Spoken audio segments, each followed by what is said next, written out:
I'm Olivia from Wilkinson Cameras, and today I'm talking about the Nikon ZR. But instead of my usual deep dive specs breakdown with sample clips, I wanted to do something a little different. We took the ZR out for a real world test and filmed a short documentary at Friargate Forge, following Gary and Joss, the blacksmiths behind the workshop. If you haven't seen it yet, check out our channel after this video. I'll drop some links in the description box below. Everything you'll see in the documentary and in the sample clips today is shot entirely on the ZR. We've got stills, 6K 50 frames per second, 4K slow motion and raw video, all using a handful of Nikon Z lenses. So rather than running through the specs line by line, I want to tell you what it was actually like using the ZR for a proper project. So who is the ZR aimed at? Well, the Nikon ZR is aimed squarely at filmmakers, videographers and pro content creators who want cinema level colour, dynamic range and internal raw recording in the smallest possible package. It's built for documentary shooters, branded content creators, short filmmakers and one-person operators who want that RED style flexibility without rigging an entire camera body, or as a B camera. Sony FX3 users in particular should pay attention because the ZR offers things the FX3 simply doesn't: internal RED R3D RAW, RED Log 3G10 color science, a huge 4-inch DCI-P3 touchscreen that genuinely replaces a monitor, 32-bit flow audio without extra accessories, and 15 plus stops of dynamic range at both base ISOs. Add Nikon's growing lineup of video-friendly lenses and you've essentially got a more cinema-focused, colour-richer, RAW-capable upgrade path for FX3 shooters who want higher-end results without moving into bulky cinema bodies. I'll be honest, as an FX3 user, I didn't want to like the ZR. But I really do. The handling, the user experience, even the post-production workflow just slotted straight into what I already do. And the screen is genuinely one of my favorite features. Everything is so clean and crisp, and the color science, this was my first time working with red color space, and it's so soft yet rich in a way that just feels cinematic. Anyway, let's get into this review. Ergonomically, the ZR is very small for what's inside it. Because it's small, the grip is pretty minimal. It exists, but only just. It's not deep, not especially comfortable, but good news is that everything I disliked had an easy solution. So for the grip, Small Rig make an attachment that fixes the problem instantly. I didn't have one during the shoot, but it would have made a huge difference. Button wise, it's extremely minimal, but everything is fully customizable, which I absolutely loved. The menu button doubles as a single tap Q menu, and when you hold it, you can get the full menu up. Less clutter, more flexibility. The joystick is small, but it works. There's a still movie switch on the top, which makes flipping between modes really seamless, especially if you're a hybrid shooter like me. And the zoom rocker on the front can control things like power zoom, high resolution digital zoom, and manual focus assist. It's customizable too. You can choose whether a half press of the shutter cancels it or keeps it active. The one thing I wasn't a fan of initially was the micro HDMI port. Why micro HDMI? But then I realized the back LCD is enormous, genuinely huge. It's the largest of its type, one of the brightest at 1000 nits, and it meant I didn't need an external monitor at all, even for a professional shoot. It actually made me a bit sad about the FX3's screen because it just doesn't compare.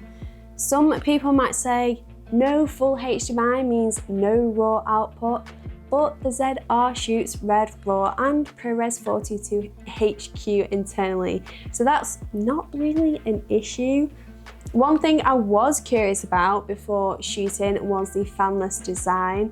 With all 6K and high frame rate 4K I was recording, I expected it to get hot, but heat management was excellent. Even filming long takes next to the fiery forge, it never overheated or throttled. Nikon rated it for about 125 minutes when powered continuously, or roughly 95 minutes on one battery. Battery life was surprisingly good. I only used about 1.5 batteries for the entire documentary shoot. There's no viewfinder, but didn't really miss it. This is a video first camera and the LCD makes the lack of EVF a non-issue. I do wish it had dual CF Express Type B slots. Our 3D files are absolutely huge. I shot around 650 gigabytes in one day between raw stills and video, and without dual slots, you have no direct backup for Red RAW. There is a micro SD card slot, but you can't record Red RAW directly to it. At best, it's useful for proxy files, and that's about it. Otherwise, it's 540 grams, fully weather sealed, and feels ridiculously capable for the size. The ZR uses the full frame partially stacked 24.5 megapixel CMOS sensor as the Z6 Mark III, giving it a faster readout than cameras like the Z5 Mark II. That fast readout enables internal 6K 50 or 60 frames per second recording. It doesn't have a mechanical shutter, it's electronic only, but for video first camera, that's not a huge deal. Despite that, it holds its own as a hybrid camera. The photo video switch makes it very easy to jump between the two, and the images look really good. Rich colour, great contrast, lovely tonality, and to my eye, a slightly cinematic feel even straight out of camera. Nikon didn't skimp on photo features either. We've got up to 120 frames per second high-speed shooting, multiple continuous modes, flexible metering, full PASM modes, a minus to plus 5 EV compensation, HDR overlay, multiple exposure and flicker reduction. For a video first camera, the stills experience is far better than expected. The autofocus system is impressive. It uses hybrid phase detect and contrast AF with up to 253 points in video and 299 in photo. It covers -10 to +19 EV, which meant even in the forge, dark corners, bright sparks, it stayed reliable.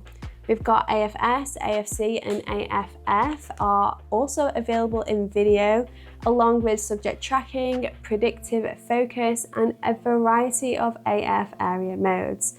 I loved being able to flick between the eyes using the joystick without digging into the menus. This was such a useful detail. Focus transitions felt smooth and natural, and breathing compensation kept shots clean and cinematic. And now the most important topic, video. Because honestly, for £2,199, the ZR offers an outrageous amount of capability. The specs are genuinely exciting because they pack proper cinema level performance into a tiny, lightweight body. There's not one, not two, but three in-camera RAW formats. We've got R3D NE, NRAW and ProRes RAW, all 12-bit recording. For 10-bit recording, you've got ProRes 422HQ for larger files and H.265 for smaller ones. And then there are H.264 and H.265 8-bit options as well. With R3D NE RAW, you're getting red color science, the same as red bodies like the Komodo or the Raptor cameras, making the ZR a perfect red B camera. Pair it with red Log 3G10 and you get over 15 stops of dynamic range. That's what I used for the documentary. The workshop was dimly lit with muted colours and I really wanted to pull those out in the edit. There are other gamma curves like N-Log for more of a Nikon look, or SDR and HLG curves. You've also got internal 6K 50 or 60 frames per second, beautifully detailed 4K 100 or 120 frames per second slow motion, dual base ISO at low 800 or high 6400 for clean low light performance, and that red Log3G10 colour science, and the huge DCI P3 touchscreen that can load custom LUTs and 32-bit flow audio. And it's hard not to get excited, especially if you're after high-end cinematic results in a run-and-gun documentary or solo shooter setup. For the documentary itself, I shot R3D&E in Log3G10. We shot 6K 25 frames per second, 6K 50, 4K 50 and 4K 100. Everything was smooth, no buffering, no errors, no weird glitches. I shot 6K 25 for Gary's talking pieces because it gave me room to crop into 4K without losing quality. I wanted that section wide, and being able to pinch in later was perfect. For the B-roll around the forge, I used 4K 50 100 frames per second, especially for those hammering sparks and flames. The higher frame rates really suited that chaotic, fiery atmosphere and meant that I could slow it down in post. Shooting R3D made me nervous at first. I've never used it personally, and it meant learning DaVinci Resolve, a bit out of my comfort zone. But the results won me over very quickly. The R3D grades absolutely beautifully. Red Log3G10 holds highlights and shadows stunningly, and the ZR never struggled in the forge. ISO in R3D works as a metadata, so you can adjust it in post without degrading quality, a massive perk for documentary work.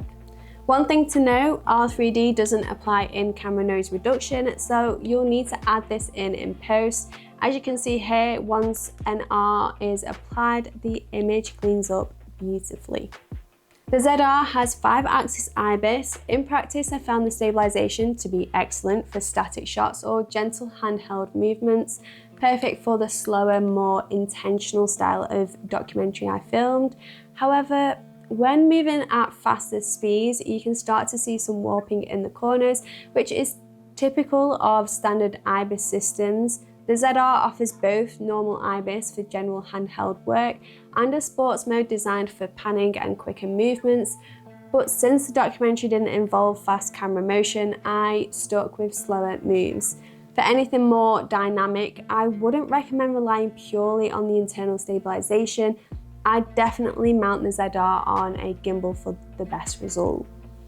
Now, one of the standout features is the internal 32-bit flow audio, the first time this has been done in camera. Think of it as raw audio, huge flexibility and almost impossible to clip. For unpredictable environments like the forge, it was a lifesaver.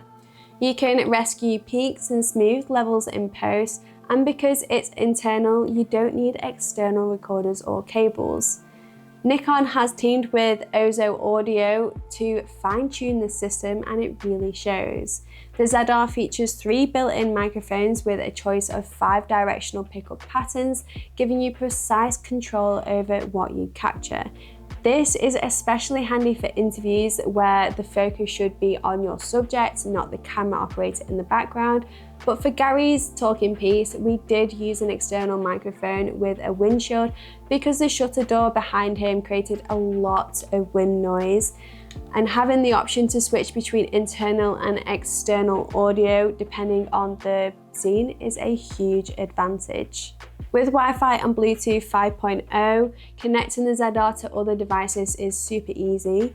Wi-Fi supports both 2.4 GHz and 5 GHz, and Bluetooth gives you a low power link for pairing with phones or accessories. During the shoot, I could quickly preview shots, transfer files, or control the camera remotely without any issues at all. Now, the price point is another area where I'm genuinely shocked. In a good way, of course. You've heard everything I've said in this review.